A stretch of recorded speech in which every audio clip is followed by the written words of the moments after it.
This digital camera is bound to impress you. Let's have a look.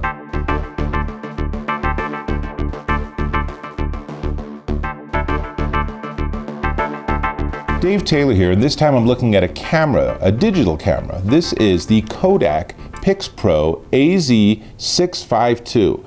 And notice I said digital camera, I didn't say DSLR. It doesn't have interchangeable lenses. But the lens it comes with is a crazy zoom lens. It goes from 24 millimeters to 1560 millimeters. Now, that's a lot, so let's see what that looks like. This first photo is me taking a shot of the mountains here in Colorado at the widest angle possible setting. Now, without moving at all, I'm going to zoom in as much as I possibly can, and this second photo is actually at the full 1560 millimeters. That is a whole lot of zoom. You got to admit, that's pretty impressive. Now, the lens, when you do it, obviously the zoom comes out, and on the top, there are markings that give you a sense of the focal length.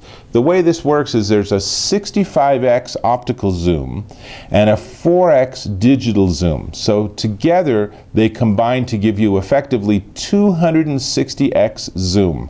That is pretty crazy. Pretty nice too. Has an electronic viewfinder. So as you can see, maybe I'll zoom out a little bit. You have the 3-inch LCD screen on the back, and that's very nice. But here's what's really nice is if you prefer to shoot old style like this, you can switch, and then you have a tiny screen inside the viewfinder that gives you all the same information, and it makes it very easy for you to work with and focus as you want. But that LCD screen has more tricks up its sleeve too, because you can flip it out and you could even turn it around. So I can shoot like this if I want, or of course I can do the selfie mode, and now you can see the camera I'm using for this video. All very nice, very easy. The sensor inside of this is a 20 megapixel BSI CMOS sensor. So that gives you a huge color range, and it gives you a lot of bright, vivid colors.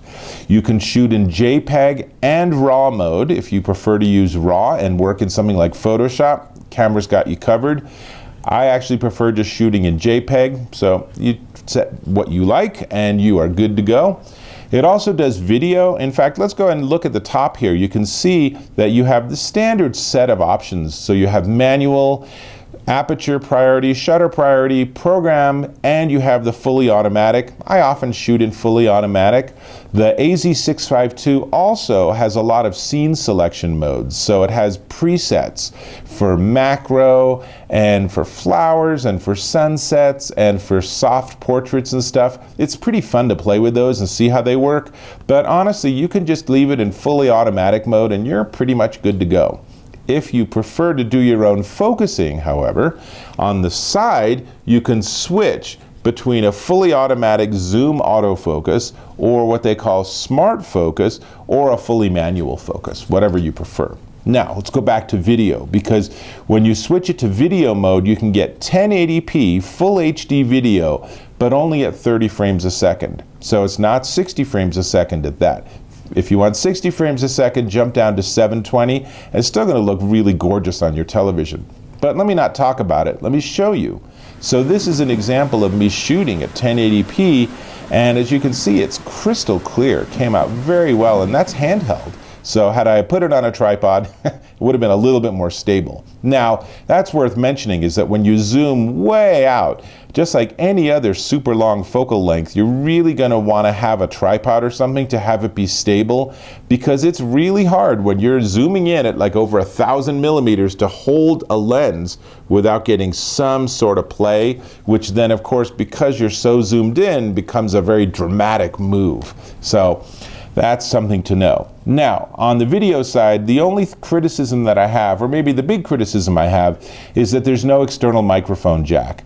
Now, that's pretty common on a lot of these sort of cameras. So they have a dual microphone on the very top, and it works pretty well. You could hear the stream certainly well enough, but I wish they would have had a little plug for the microphone. That'd just be a nice additional feature. Now, it runs off a 1020 milliamp hour battery. It gives you about 400 shots, but here is easily and by far the coolest thing about this Kodak camera is that on the side there's a little thing you pop off, and it's a micro USB connection to charge it. Thank you, thank you, thank you. I have Nikons, I have Canons, and they all have a big battery you take out, you put into a gizmo, you plug that into the wall, and what happens? You don't have the charger when you need to charge your camera. So that's a huge pain, and the fact that this works off micro USB is such a win. Now, the other plug you saw there, just in that fleeting shot there, was actually an HDMI out. So it's a compact HDMI. It's a special cable, but you can plug this straight into a television and you can look at all the pictures that way. Pretty cool.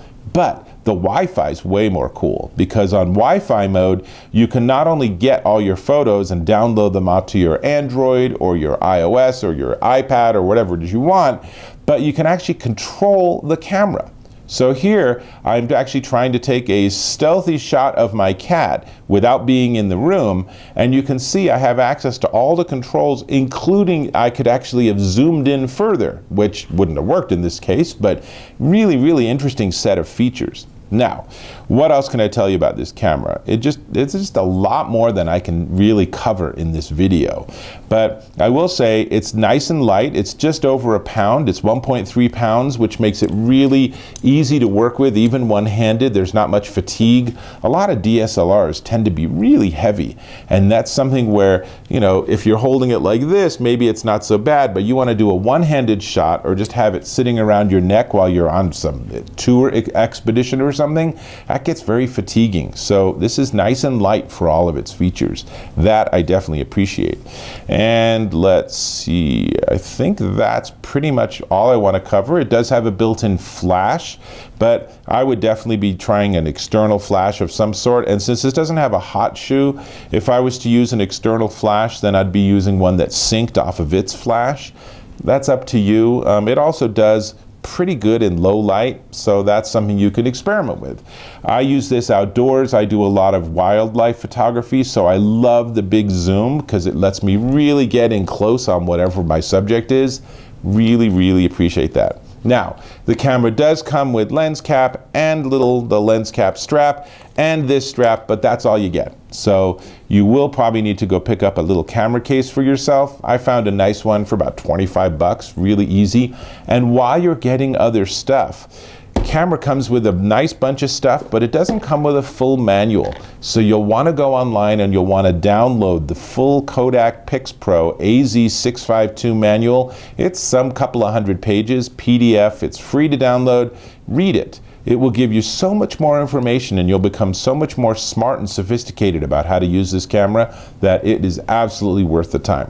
So with that, there's not much else I can say other than, hold on, click that subscribe button. Really appreciate it if you can subscribe to my channel. Thank you. Now, the only thing we haven't talked about is the price. So this Kodak Pixpro AZ652 digital camera will run you $349.99 at Amazon.com.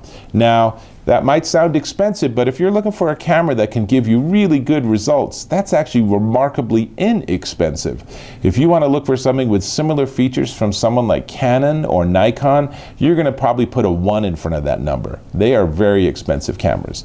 This one gives you a lot of great features. It has a nice lens, a really good sensor system, and I've been having a lot of fun with it, so I'm really a fan. This is, like I said, the Kodak Pixpro AZ652. I'm Dave Taylor. I'm going to go off on another shoot, and I'll catch you in my next video.